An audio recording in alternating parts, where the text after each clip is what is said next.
আজকের দিন অবশ্যই বলবো ভারত মাতা কি জয়। অবশ্যই ভারত মাতাতে শুধু পতাকা উড়ালেই হলো না, ভারত মাতার আজকের দিনে একটু যদি শান্তি দিতে চাই তাহলে আমরা বলবো কি বোতলবন্দি করুন প্লাস্টিকগুলো, না হলে এই গোমাতা ধরতি মাতা আমাদের জন্মদাত্রী মা তিনিও নিতে পারেন না। আর অবশ্যই আমরা স্বাধীন হয়েছি, কিন্তু মেয়েরা কি স্বাধীন হয়েছে? মেয়েরা কোথাও সেফ নয়। আমাদের দেশের আইন হয়েছে কিন্তু মেয়েরা সেই কেসে এখনো উত্তীর্ণ হচ্ছে না। তাই আমরা সমস্ত মেয়েদেরকে সেলফ ডিফেন্স শেখাতে, দেখুন শিক্ষাই জাতির মেরুদণ্ড এবং প্রত্যেক শিক্ষার্থীর চরিত্র গঠনই প্রধান কর্তব্য। খুব দুঃখে আজকে নেতাজি এই কথাটা বলেছিলেন, আসলে প্রত্যেক শিক্ষার্থীর চরিত্র গঠন প্রধান কর্তব্য, এটা সবাই মাইন্ডে রাখুন।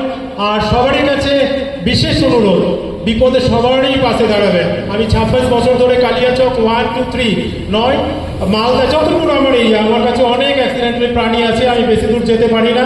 যতটা ভালোবাসি নন্দী মহারাজকে ততটাই কিন্তু সাপকেও, ততটাও মা বোন বা যাই বলুন না কেন, মানুষ একই প্রেম আছে আমি আমার সবারই ওপরে। তাই আমি সবাইকে অনুরোধ করবো কি ক্ষুধার্ত, লাঞ্ছিত, ঘৃণিত, বঞ্চিত যারা খেতে পায় না তাদেরকেও একটু খেতে দেন আপনাদের যে কোনো অনুষ্ঠানের খাবার। আমি প্রত্যেক অনুষ্ঠানে যাই, প্যাকেটগুলো পাই, সেগুলো দিয়েই ওদেরকে থরথর করে কাঁপে, তারা খেতে পায় না, তাদের জন্য তাদেরও পাশে সবাই দাঁড়াবেন। সবাই সুস্থ থাকুন, ভালো থাকুন, আর দয়া করে মানুষের পাশে দাঁড়ান। থ্যাংক ইউ, জয় হিন্দ।